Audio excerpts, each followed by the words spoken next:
Hi అండి. Welcome back to another video. ఇప్పుడైతే మనం 'బిగ్ బాస్' రివ్యూస్ అయితే స్టార్ట్ చేసేసాము కదా! ఆల్రెడీ 2 షార్ట్ వీడియోస్ అయితే ఆల్రెడీ అప్లోడ్ చేసేసాము. ఎవరైనా చూడకుండా ఉంటే మన ఛానల్‌ని సబ్స్క్రైబ్ చేసుకొని మన టీసీఏ వ్లాగ్స్ లాగా అయితే ఉంటుంది. చూడండి అక్కడికి వెళ్ళి. ఇప్పుడైతే మనం లాంగ్ వీడియోస్ చేద్దాం అనుకుంటున్నాను. ఇప్పుడు సంజన గురించి మనమైతే తెలుసుకుందాం. సంజన గారి గురించి. ఎందుకంటే పాయింట్స్ అయితే నేను నోట్ చేసుకున్నానండి. ప్రతి ఒక్కటి మనమైతే గుర్తుపెట్టుకొని చెప్పలేము కదా! అందుకోసమే సంజన అయితే చాలా రాంగ్ పర్సన్‌గా నాకైతే అనిపించిందండి. ఎందుకంటే కళ్యాణ్ గారు ఉన్నారు గదా!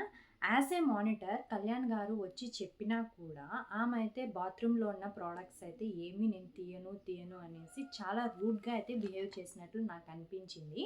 ఇంకా దమ్ము శ్రీజ గారిని కూడా ఆమె ఒక సైకో అని చెప్పడము, ప్రతీదీ ఈమెకే అయితే వర్తిస్తున్నట్లు నాకైతే అనిపించిందండి. ఎందుకంటే ఆమె ఫ్లోరా గారు ఉన్నారు గదా! ఫ్లోరా షైని ఆమె అయితే మానిటరు ఫ్లోరా షైని గారికి అసైన్ చేశారు. బాత్రూమ్ క్లీనింగ్ అంతా మీదే ఉంటుంది అని చెప్పేసి. ఆమె ఏం చెప్పింది, మీరు ప్రొడక్ట్స్ అన్నీ తీసేసి బయట పెట్టండి. ఎందుకంటే నెక్స్ట్ వెళ్ళే వారికి ఇబ్బందికరంగా ఉంటుంది బాత్రూమ్‌లోకి వెళ్ళాలంటే అని చెప్పేసి చెప్పింది. అప్పుడు ఈమె ఏమనింది, మేము బాత్రూమ్‌లోకి వెళ్ళిన తర్వాత మాకన్నీ ఏదన్నా అర్జెంట్‌గా ఉంటే ఎవరినన్నా అడిగి తీసుకోవాలి కదా! అప్పుడు ఎవరినైనా అడిగి తీసుకొని వెళ్ళేటప్పుడు బాత్రూమ్‌లో నుంచి మనకు తీసి ఇవ్వాలంటే చాలా ఇబ్బందికరంగా ఉంటుంది కదా! ఇదేం మన ఇల్లు కాదు కదా! బిగ్ బాస్ హౌస్ కదా! అన్నట్లు ఆమె అయితే చెప్పింది. ప్రతి ఒక్కరికి రూల్ అనేది ఉంటుంది కదండీ బిగ్ బాస్ హౌస్‌లో. అదైతే ఈమె పాటించలేదు అనైతే నాకు అనిపించింది. ఎందుకంటే ఇప్పుడు ఎవరైనా బాత్రూమ్ నీట్‌గా ఉండాలనే అనుకుంటారు కదా! ఇప్పుడు ఆమె అన్ని ప్రొడక్ట్స్ అన్నీ కూడా కింద పెట్టేస్తే ప్రతి ఒక్కరు వాళ్ళ వాళ్ళ ప్రొడక్ట్స్ వాళ్ళకి ఏదైతే ఫేస్ వాష్ ఉందో, ఇంకా హెయిర్ కండిషనర్ అంట, షాంపూ అంట, సోప్ అంట ఇలాంటివన్నీ కూడా ఉంటాయి కదా! వాళ్ళటి అన్నీ బాత్రూమ్‌లో పెట్టేస్తే అప్పుడు అది బాత్రూమ్ ఎందుకు అవుతుంది? స్టోర్ రూమ్ అయితే అవుతుంది కదా! ఈ విషయాలన్నీ డిస్కస్ చేసుకునేటప్పుడు ఫ్లోరా గారు అయితే చాలా బాధపడ్డారండి. నేను ఏంటి ఇంత చెప్తున్నా కూడా ఈమె అయితే వినటం లేదు. నేనేమన్నా ఇక్కడ పని మనిషినా అనేసి ఆమె అయితే చెప్తూ ఉన్నా. నేనేమన్నా నిన్నన్నా నా పని మనిషి అని నేనేం అనలేదు కదా! అనేసి ఈమె గట్టి గట్టిగా షౌట్ చేస్తుంది ఫ్లోరా గారి పైన. ఇదంతా విన్న కళ్యాణ్ గారైతే ఏమైంది? ఎందుకయింది ఈ విధంగా అని చెప్పేసి అడిగి కనుక్కొని ఇంక బాత్రూమ్ దగ్గరకైతే వెళ్ళి సంజన గారిని ఈ విధంగా చెప్పారు. యాస్ ఏ మానిటర్‌గా నేను చెప్తున్నా కూడా మీరు తీయనంటున్నారు కదా! మీరు గర్ల్స్ అందరి చేత అయితే మాట తెప్పించుకోండి. ఈ విధంగా బాత్రూమ్‌లో ప్రొడక్ట్స్ పెడితే మాకు ఓకే అని చెప్తే గాని, నేనైతే ఓకే చేస్తాను. లేదు మాకందరికీ ఇబ్బందికరంగానే ఉంటుంది అని ఎవరైతే గర్ల్స్ అందరూ చెప్తారో, కాబట్టి మీరైతే ప్రొడక్ట్స్ తీసేయండి అని చెప్పేసి చాలా పెద్ద గొడవైతే అయిందండి ఇక్కడ. ఒక్క నిమిషం.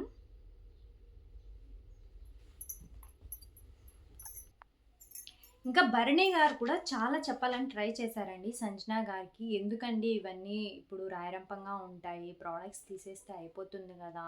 కళ్యాణ్ గారు చెప్తున్నారు కదా! అని చెప్తూ ఉన్నా కూడా ఆమె చాలా యాటిట్యూడ్ చూపిస్తున్నట్లు నాకైతే అనిపించిందండి. ఇంక దమ్ము శ్రీజ గారైతే ఇదంతా మీరు ఫుటేజ్ కోసం చేస్తున్నారా? అనైతే డైరెక్ట్‌గా అడిగేశారు.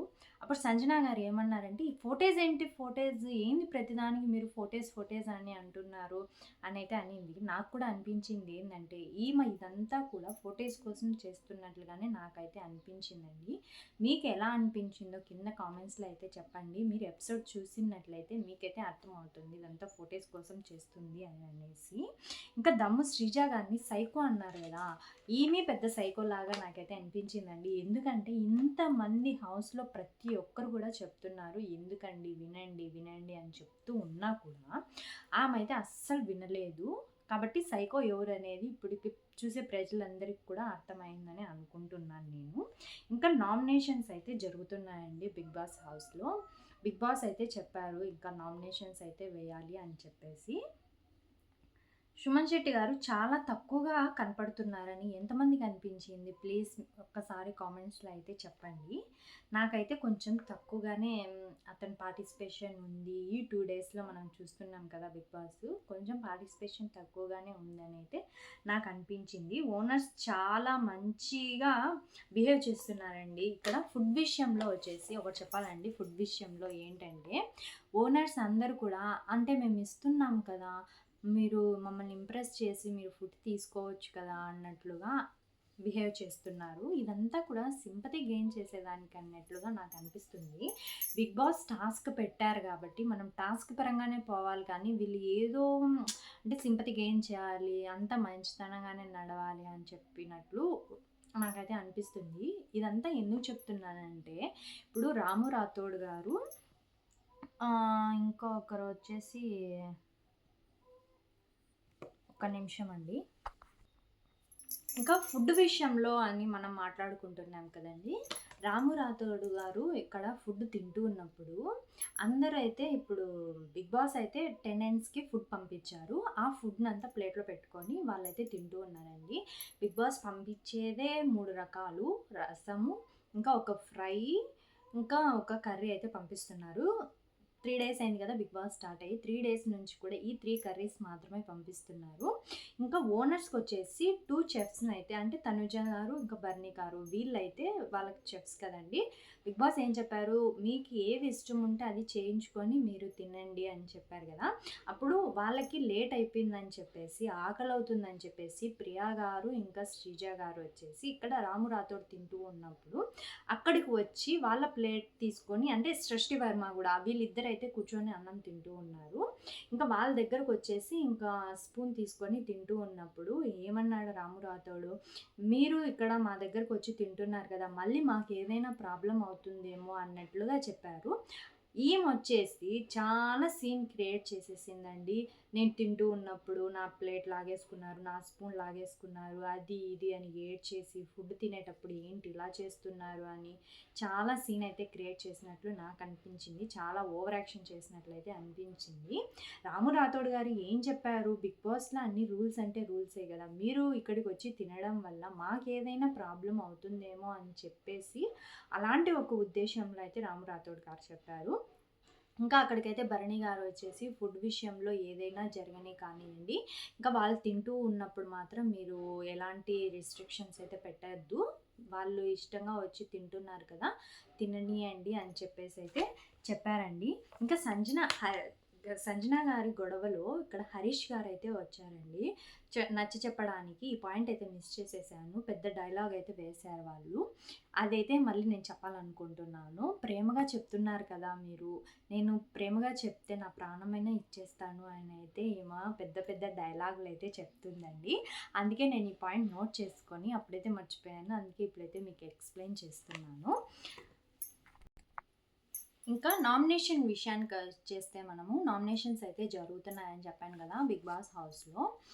ఇంకా రీతుకి అండ్ తనుజాకి అయితే ఫస్ట్ అయితే పడిందండి. వాళ్ళు వచ్చేసి మామూలుగా బాక్స్ మాదిరిగా అయితే కట్టింటారు. ఎవరైతే ఫస్ట్ వెళ్ళి హ్యామర్ తీసుకుంటారో వాళ్ళకి నామినేషన్ చేసే ఛాన్స్ అయితే ఇస్తామని చెప్పారు బిగ్ బాస్. అందుకోసం ఫస్ట్ అయితే బిగ్ బాస్ పేరుని ఎవరు అనౌన్స్ చేశారంటే రీతుని అండ్ తనుజాని అయితే అనౌన్స్ చేశారండి.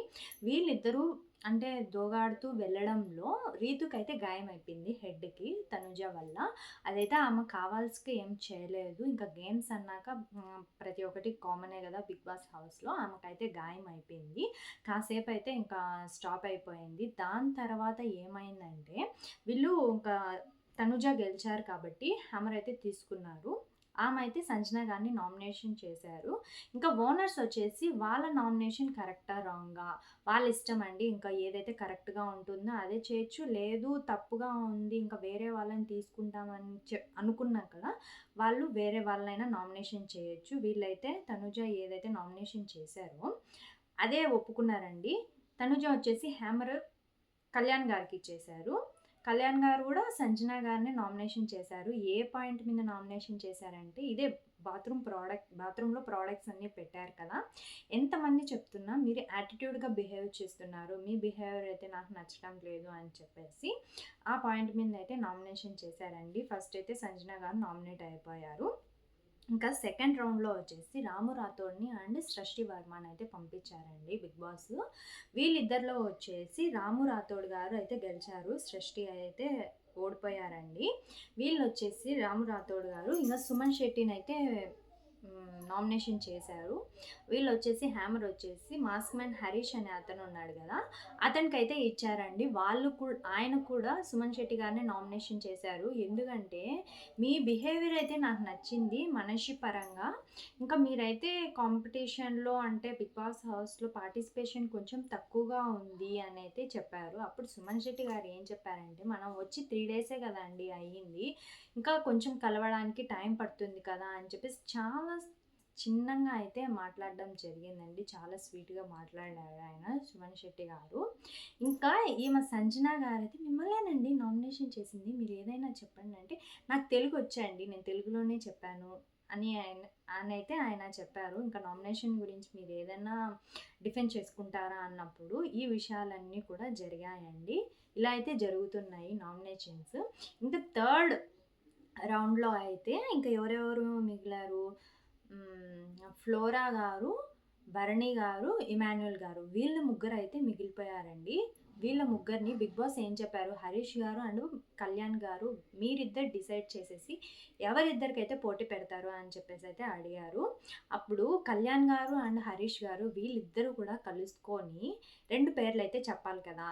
ఇమాన్యుయల్ గారు అండ్ భరణి గారిని అయితే చెప్పారు. ఎందుకంటే ఫ్లోరా గారు కొంచెం వయసులో పెద్దవాళ్ళు కదా, కాబట్టి ఫ్లోరా గారిని ఇమాన్యుయల్ని పెట్టినా ఇమాన్యుయలే గెలుస్తారు. ఫ్లోరా గారిని అండ్ బర్నీ గారిని పెట్టినా బర్నీ గారే గెలుస్తారు. కాబట్టి కాంపిటీషన్ అనేది గట్టిగా ఉండాలి కదా, అందుకోసమే మేము ఫ్లోరా గారిని తీసేసి బర్నీ గారిని అండ్ ఇమాన్యుయల్ గారిని వీళ్ళిద్దరిని అయితే పెడుతున్నామని చెప్పేసి వాళ్ళు చెప్పి ఇంకా బర్నీ గారిని ఇంకా ఇమాన్యుయల్ గారిని అయితే పెట్టారు.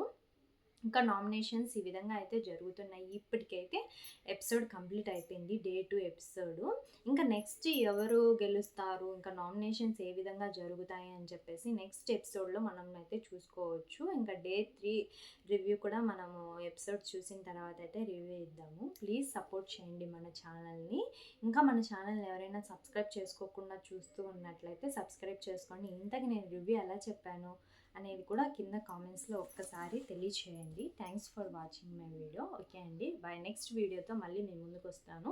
తప్పకుండా మన ఛానల్ అయితే సబ్స్క్రైబ్ చేసుకోండి. Okay, by.